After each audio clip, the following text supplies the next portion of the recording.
देखिए जो है कल 2025 का सभी प्रश्न हल कर लिया गया था, सभी सेट का लगभग। आप लोग एक बार अगर जिसके पास पेपर हो मिलाइए, अगर पेपर नहीं वो हल हुआ है तो उसको क्वेश्चन बताइए।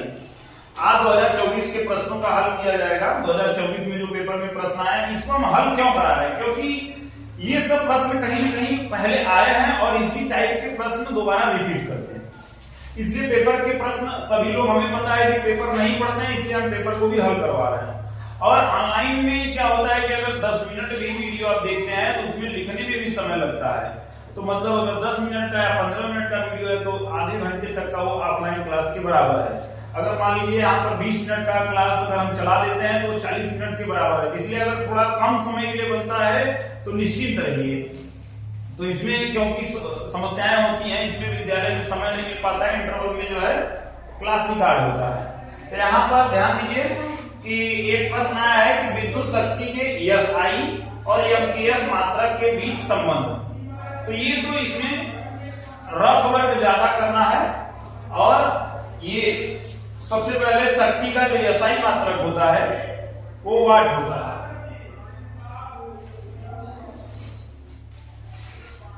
और शक्ति का फार्मूला होता है P बराबर W/T।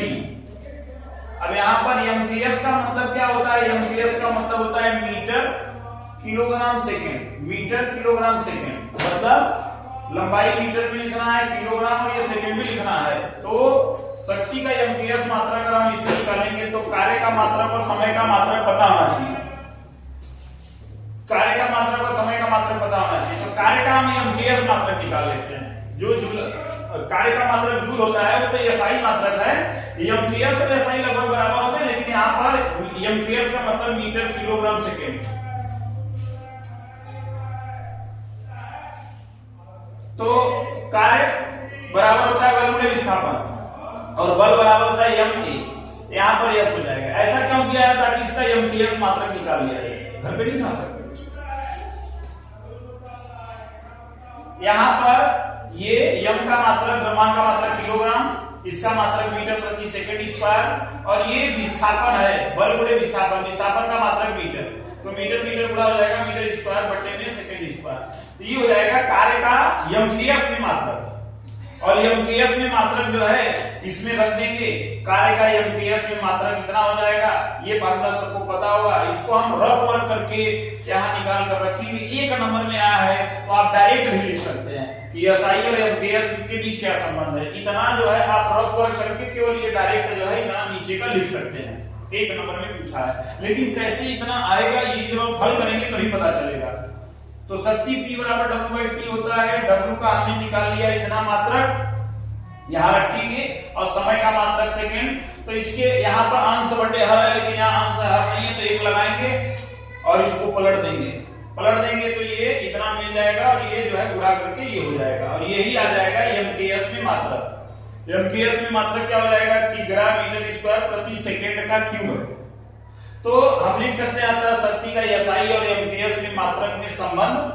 एसआई में मात्रक का वाट, मतलब 1 वाट बराबर ये इतना हो जाएगा। तो आप एक नंबर में आए इतना लिख सकते हैं, लेकिन याद थोड़ी रहेगा कि हमने लेके, तो इसको निकालना पड़ेगा।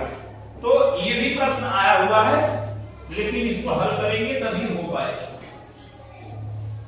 और जिसको लगता है कि एक नंबर का प्रश्न महत्वपूर्ण नहीं है, ये एक नंबर वाले प्रश्न 6 बहुविकल्पी, फिजिक्स में 6 बहुविकल्पी आता है एक नंबर में, और 6 तो अति लघु आता है। तो अगर छोटे प्रश्न को छोड़ेंगे तो आपका 12 अंक चला जाएगा। तो यहाँ पर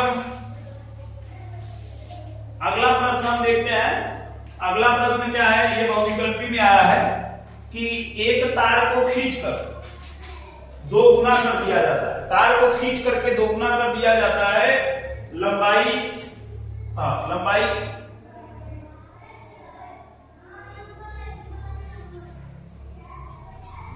2 गुना लंबाई कर दिया जाता है। इसकी प्रतिरोधकता, इस शब्द पर ध्यान देना है। हमसे प्रतिरोधकता बोल रहा है, प्रतिरोध नहीं।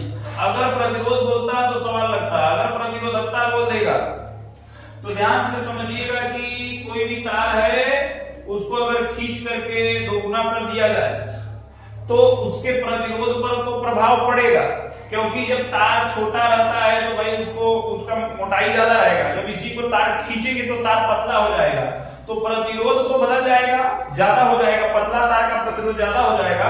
लेकिन यहाँ प्रतिरोध नहीं पूछा है, यहाँ प्रतिरोधकता पूछा है, और प्रतिरोधकता किसी पर निर्भर नहीं करता है। तो इसका मतलब कि प्रतिरोधकता का मान नहीं बदलेगा।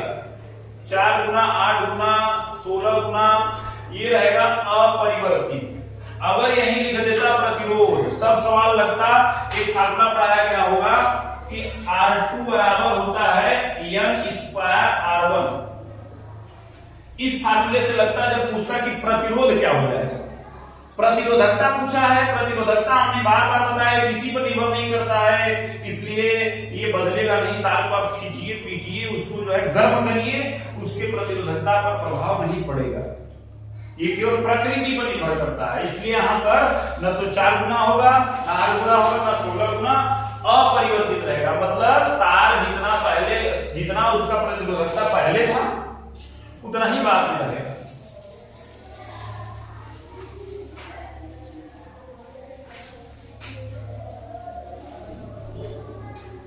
अब अगला पूछा है धारा घनत्व का परिभाषा। धारा घनत्व को जैसे लिखते हैं J बराबर I बटे में A होता है, इसी से इसका परिभाषा देंगे, हो जाएगा पेपर। ये पहले पढ़ाया गया है, इसको बार बार नहीं बताया जाएगा। इसका मात्रक एम्पीयर प्रति मीटर स्क्वायर हो जाएगा। अगला बोला है विद्युत चालकता की परिभाषा, मतलब चालकता की परिभाषा C बराबर 1 बटे R होता है। तो विद्युत चालकता या चालकता बस C बराबर 1 बटे R होता है। प्रतिरोध के व्युत्क्रम को चालकता करते हैं, इसका बीबी सूत्र, इसीलिए हम बीबी सूत्र बताते हैं। तो ये हो जाएगा इसका।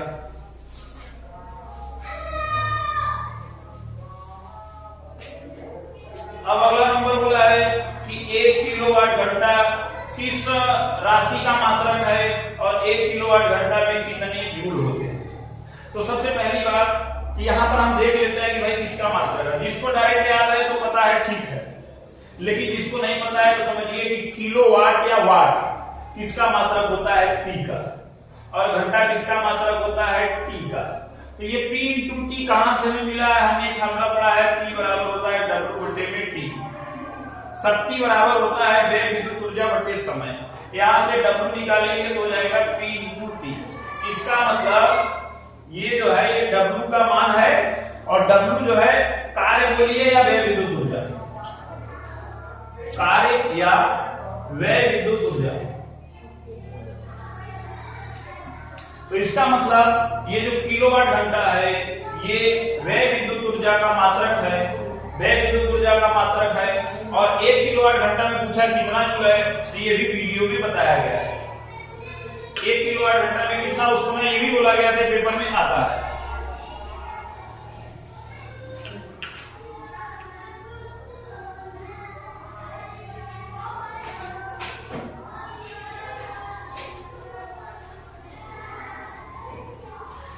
अब इसमें देखते हैं अगला प्रश्न।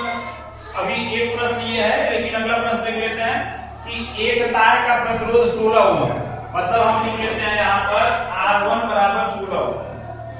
R1 क्यों लिखा गया है बताएंगे। कह रहा है प्रतिरोध, कोई तार है उसका प्रतिरोध 16 ओम है, इसे पिघला करके आधी लंबाई का कर दिया जाता है, खींचा जाता है, तो नए तार का प्रतिरोध। मतलब यहाँ पर क्या किया जा रहा है, हमसे R2 पूछ रहा है, आधा कर दिया जा रहा है। मतलब पहले जितना था उसको पिघला करके उसके आधे लंबाई का कर दिया जा रहा है। तो हमने फार्मूला पढ़ा है R2 बराबर N स्क्वायर R1। अगर बोलता 2 गुना तो यहाँ 2 रखा जाता, 3 गुना बोलता है यहाँ 3 रखा जाता। आधा कर दिया जा रहा है तो आधा का मतलब 1 बटे 2 हो जाएगा। और यहाँ पर 1 का स्क्वायर 1, 2 का स्क्वायर 4, और R1 हो जाएगा 16। ये कट करके आ जाएगा 4 ओम। मतलब जो नया प्रतिरोध होगा, जो नया प्रतिरोध होगा ये 4 ओम होगा। नया प्रतिरोध जो होगा वो 4 ओम होगा। ऐसे ही एक पेपर में प्रश्न आया है कि 8 ओम है किसी तार का प्रतिरोध 8 ओम है। ये तो अभी हमने हल किया ये इसका आंसर है, पेपर में आया है कि भाई 16 ओम का था उसे पिघलाकर आधा कर दिया जाता है तो नया प्रतिरोध क्या है, इससे लग जाएगा।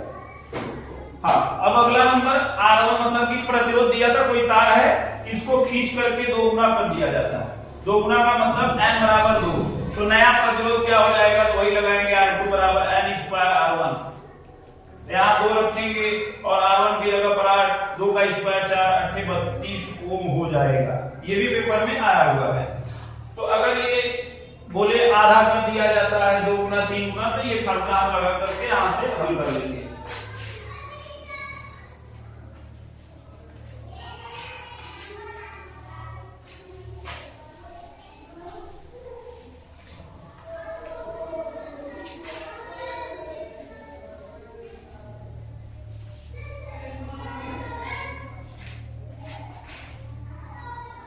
अगर किसी को लिखना है इसको, तो आप वीडियो को रोक करके लिख सकते हैं।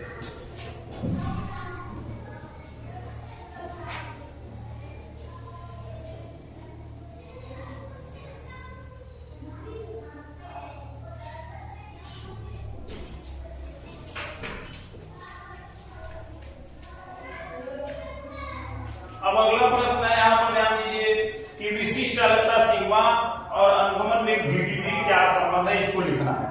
तो सबसे पहले हमें ये पता होना चाहिए कि सिग्मा बराबर होता है 1/ρ। ये सभी पढ़े होंगे विशिष्ट चालकता।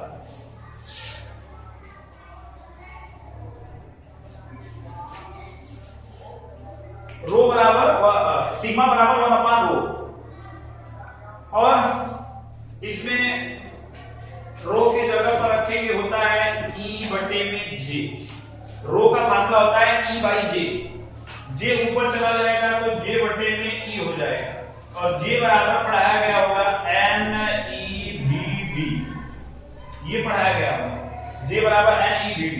ये कहां से आया, ये आया है, हमने पढ़ा है J बराबर होता है I/A, और I बराबर होता है NeVdA, और नीचे A से A कट जाएगा, A से A कट जाएगा तो J बराबर इतना आएगा, और यहाँ पर रखेंगे अगर हम, ये हो जाएगा NeVd बटे में हो जाएगा E, और ये हो जाएगा सिग्मा। तो यहाँ पर हमें संबंध मिल गया कि विशिष्ट चालकता सिग्मा और Vd में संबंध। तो विशिष्ट चालकता सिग्मा और Vd में संबंध है। तो अगर इसको आप लोग अगर किसी जैसे 2025 का पेपर हल कर रहे हैं तो एक रफ कॉपी ले लीजिए, उसमें सीरियल से जो है इस प्रश्न को लिख लीजिए, बाद में काम में आएगा आप लोगों को, नहीं तो पढ़ करके इसको गायब कर देंगे आप लोग। लेकिन वीडियो पड़ा रहेगा, फिर से देख सकते हैं। तो अगर नोट करना है तो वीडियो को रोक करके आप इसको लिख लें, क्योंकि ये पीडीएफ में नहीं मिलेगा, या तो आप स्क्रीनशॉट ले सकते हैं मोबाइल में।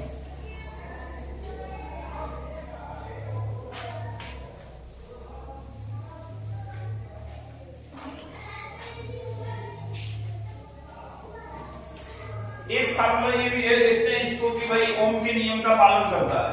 तो सबसे पहले Vd और E में क्या संबंध होगा, अभी जो हमने लगाया है इसी से निकलेगा कि रो बराबर होता है E/J। ये पढ़े होंगे, रो बराबर होता है E/J, और यहाँ पर J बराबर होता है NeVd। यहां पर कर देंगे अगर E/J में NeVd, और इसमें अगर रो की जगह पर लिखा जाएगा, या तो हम इसको इधर भेज सकते हैं,